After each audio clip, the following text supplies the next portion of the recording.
I read a review of this movie. I shouldn't read any reviews, but someone showed me one.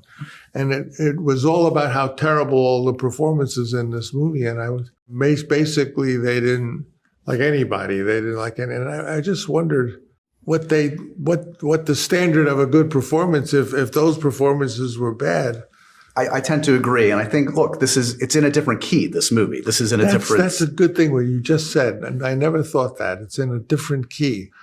That's very important. Now, musically, you're speaking. Megalopolis is Francis Ford Coppola's 23rd film, give or take a Captain EO or two, and has been in the works since before I was spat unto this earth. I am generally indifferent to Coppola, to be completely honest, but regardless of how I feel, he rightly sits among some of the greatest filmmakers of all time. Once you make 3 or 4 of the bangerest movies of all time, it's hard to clown on him when he gives us like a Twixt or something, because we all know he deserves respect for the 3 or 4 masterpieces he already has under his belt. But still, Megalopolis was confoundingly attractive to me. I was hooked from the second I learned of its existence to the day I went to the theater to go see it on Sunday. I had heard the mixed to negative reception out of Cannes, but I was expecting that far before it premiered there. People have been worried about this movie. The film was funded by wine. I can't stop having wine. I can buy the most delicious wine now. All right, but enough setup. If you're here watching, I'm sure you know about this movie to some extent, and I really hope you've seen it, so you'll know what I'm talking about as I get into the details of just the vibe of this thing. Hit the like and subscribe if you want to, whatever. Here we go. The letterbox description reads, genius artist Caesar Catalina seeks to leap the city of New Rome into a utopian, idealistic future, while his opposition, Mayor Franklin Cicero, remains committed to a regressive status quo, perpetuating greed, special interests, and partisan warfare. Torn between them is socialite Julia Cicero, the mayor's daughter, whose love for Caesar has divided her loyalties, forcing her to discover what she truly believes humanity deserves. Whoa, sounds like quite the epic, doesn't it? Sounds like Cloud Atlas meets Romeo and Juliet meets like Tomorrowland, maybe? Look, if I try to break down this plot, I think we will all get a freaking headache, mostly because I would have to go look up online exactly what really happened and then just recite the movie to you, pausing every other section to go, what? Now, I have no idea what's going on at this point. And I don't really like doing that, and worst of all, I really just don't want to relive this movie again anytime soon. But what's so interesting about Megalopolis is that all of the bad press painted this movie as some Neil Breen-esque experience, but here's the funny thing. Neil Breen ain't no fucking Francis Ford Coppola, you know? And I will say there were countless times throughout this movie I was in sheer disbelief of just what I was seeing. The filmmaking on display in Megalopolis is fascinating. For a vanity project, it's incredibly sincere. It's boomer sincere. It's more sincere than it is pretentious, I want to believe that. But it's kind of like what an elderly person suffering from dementia does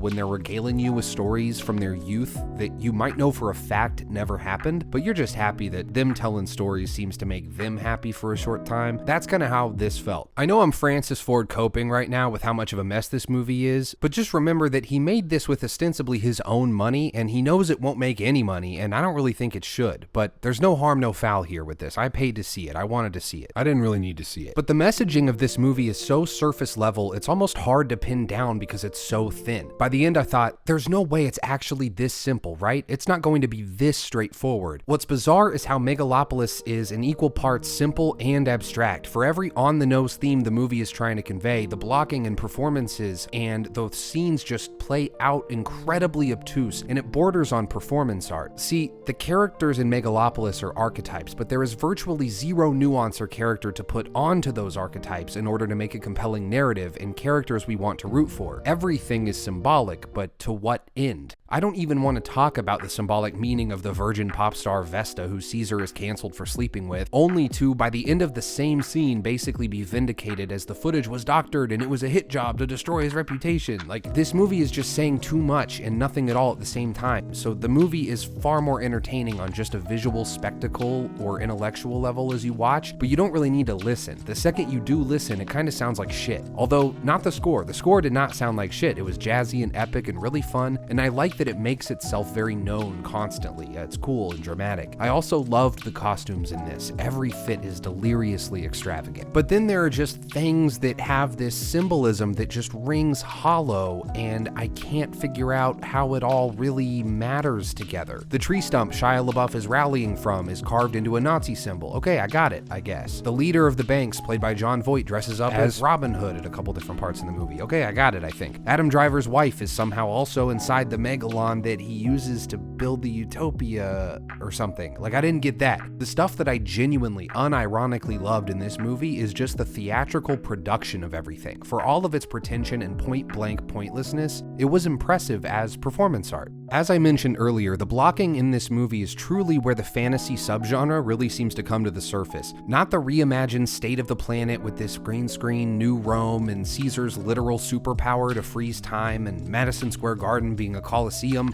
No, the real fantasy comes through stuff like when Shia LaBeouf is walking with his cronies and throws his hat down and says, "Pick it up," and then the two guys behind him reenact the same thing. It's stuff like that. Look, I would never in a million bajillion years recommend someone watch this movie without knowing that they will get virtually nothing out of it as a narrative experience. It is horridly messy and misguided and feels like the work of an absolute moron sometimes, but the real paradox of Megalopolis, the real tragedy, is that it just straight up wasn't made by an absolute moron. The stuffed cast is filled with non-morons too. This movie's great tragedy is that it almost feels like by working on this thing for 40 years, the vision just became warped over time. I overthink things all the time too, man. Imagine me working on a video for like 3 years about Metal Gear Solid or something. By the time I release it, I would have somehow convinced myself that Metal Gear Survive is actually my favorite of the series. That wouldn't be misguided, it would be pure delusion. Metal Gear Rising is obviously my favorite. But yeah, I feel like Megalopolis is just a product of overthinking. It's like this one concept that over 40 years just became nothing. It's just an amalgamation of all of these heady, blow your mind past the blunt thoughts that don't really amount to anything. But the visual spectacle of Megalopolis is still pretty entertaining if you know what you're getting into. I wonder what would have become of Megalopolis if it were thought of, written, and produced all within the same decade. We'll never know, and there's a chance this will be his final film, and if it is, at least it's a film packed with 40 years of behind-the-scenes drama, on-set drama, and 2.5 hours of filmmaking that is bafflingly masturbatory, to the point that by the end, your attention that it's been begging for is just dead there in the water. Death by, like, intellectual erotic asphyxiation or something. Sorry for that phrase. If it is his last hurrah, at least we have a final film this dense with visual ideas and some extremely entertaining performances. Aubrey Plaza as Wow Platinum, which is the best character name of all time. I think she is unironically great in this movie. And Shia LaBeouf, despite his personal life, I know he's supposed to be a POS, but he has always just been an incredibly captivating performer to me. And every time he's on screen, he feels like he's in the right movie. Him and Aubrey both feel like they're in the right movie. Anyway, that's all I got about this, but I could talk about this movie all day, and hopefully we can talk about it more down in the comments. Like and sub if you want. All right, thank you. See you guys. Ain't in my best yet, just let me work. Less than good, it's better than worse. I can't stop having wine. I can buy the most delicious wine now.